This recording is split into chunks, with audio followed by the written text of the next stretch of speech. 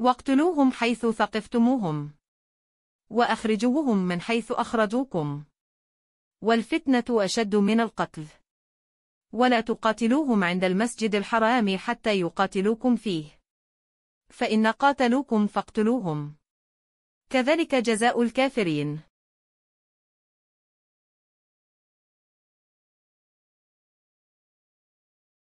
اور ایسے جارحیت پسندوں کو جہاں پاؤ انہیں مارو اور نکال باہر کرو، ایسے جیسے کہ انہوں نے تمہیں نکال باہر کیا تھا۔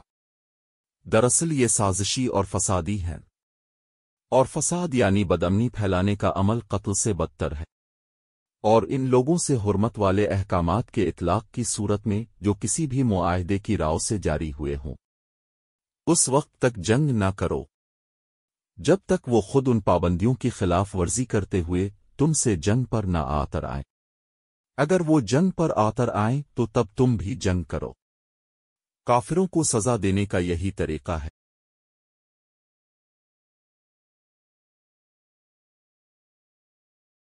فإن انتهوا فإن الله غفور رحيم۔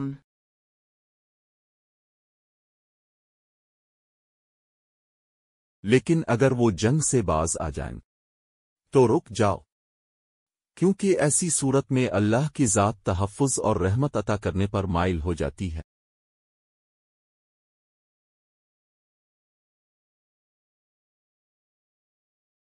وقاتلوهم حتى لا تكون فتنة ويكون الدين لله، فإن انتهوا فلا عدوان إلا على الظالمين۔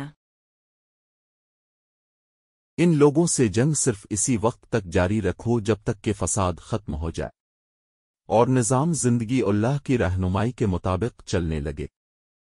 اس لیے اگر وہ فتنہ و فساد ختم کر دیں تو پھر کہیں کوئی زیادتی اور سختی نہ ہو سوائے ظالموں پر۔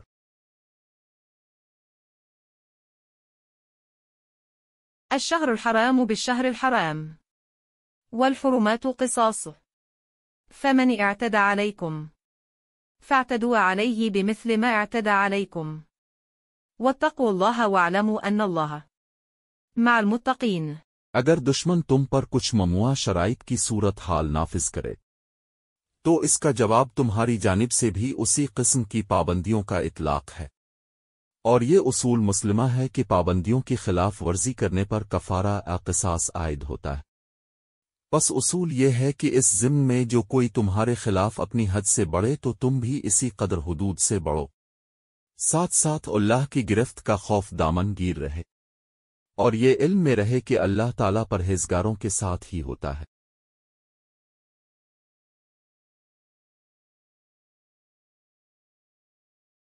وأنفقوا في سبيل الله ولا تلقوا بأيديكم إلى التهلكة وأحسنوا إن الله يحب المحسنين۔ اور کھلا رکھو اپنے وسائل کو اللہ کی راہ میں، لیکن یہ بھی خیال رہے کہ کہیں خود کو اپنے ہی ہاتھوں بے وسائل کر کے برباد نہ کر لو، اور ساتھ ہی انسانوں کے ساتھ احسان کا رویہ رکھو۔ اللہ تعالیٰ اپنے انہی بندوں سے محبت کرتا ہے جو خود اس کی عظیم صفت احسان اپنی ذات کے اندر سے منعکس کرتے ہیں۔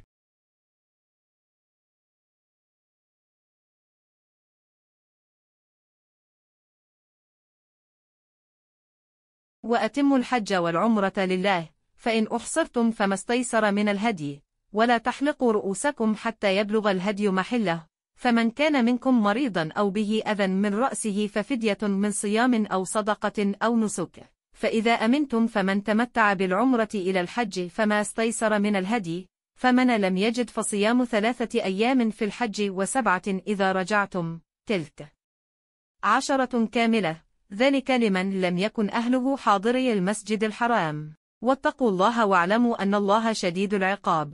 نیز اللہ تعالیٰ کی منشا پوری کرنے کے لیے اس کے عطا کردہ نظریہ حیات کے بارے میں اپنی بحث و دلائل مکمل کر لو، اور پھر اس کی ترویج و ترقی کے لیے زندگی گزارو۔ لیکن اگر ایسا ہو کہ ناسازگار حالات کے حصار میں قید ہو جاؤ اور یہ فریضہ ادھورا رہ جائے تو پھر سیرت و کردار کے جو بھی محترم اور قیمتی اصول میسر ہوں ان پر عمل پیرا رہو، اور ان حالات میں اپنے سرکردہ لوگوں کا گھیراؤ بھی نہ کرو جب تک کہ رہنمائی کے قیمتی اصول و قواعد پھیل نہ جائیں اور مضبوطی سے اپنی جگہ نہ بنا لے۔ اس کے باوجود اگر تم میں سے کوئی ابھی اپنے ایمان و یقین کے معاملے میں کسی کمزوری یا شبہ میں مبتلا ہو یا اپنے سربراہ کی طرف سے کسی تکلیف اور سزا کا مستوجب ہوا ہو تو وہ اس کی تلافی اس طرح کرے کہ پرہیز کی تربیت حاصل کرے، یا اپنے برحق موقف کو ثابت کر دکھائے، یا اپنی ذات کی پاکیزگی کا عمل سر انجام دے۔ جب تم امن و سکون کی صورتحال میں واپس آ جاؤ تو پھر جس نے حق کی پیروی اور ترقی میں زندگی گزاری اور دلائل و حجت تک کے عمل سے فائدہ اٹھا لیا ہو تو اس کو جو بھی رہنمائی کے قیمتی اصول میسر آ گئے ہوں وہ ان پر کاربند رہے، اور جس کو یہ سب حاصل نہ ہوا ہو تو وہ حجت کے عمل کے ضمن میں 3 ادوار کی پرہیزگاری کی تربیت حاصل کرے۔ اگر تم اس مشن سے رجوع کر چکے ہو یعنی اس فریضے کو ترک کر چکے ہو تو پھر اثر نو متعدد بار کی پرہیزی تربیت ضروری ہوگی۔ معاشرے کے ارتقائی مرحلے کی تکمیل کا یہی طریقہ ہے۔ یاد رہے کہ یہ تمام طریق کار ان مخصوص افراد کے لیے تجویز کیا گیا ہے جن کی اہلیت استعداد ابھی واجب التعمیل احکامات کو تسلیم کرنے اور ان کی مکمل اطاعت پر کاربند رہنے کے لیے کافی نہیں ہے۔ البتہ تم سب اجتماعی طور پر اللہ کے قوانین کی نگہداشت کرتے رہو اور یہ جان لو کہ اللہ کی گرفت شدید ہوتی ہے۔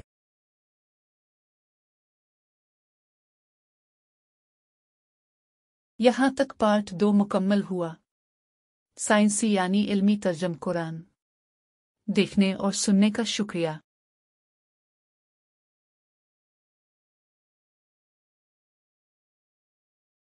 Editing by Amin Nashid.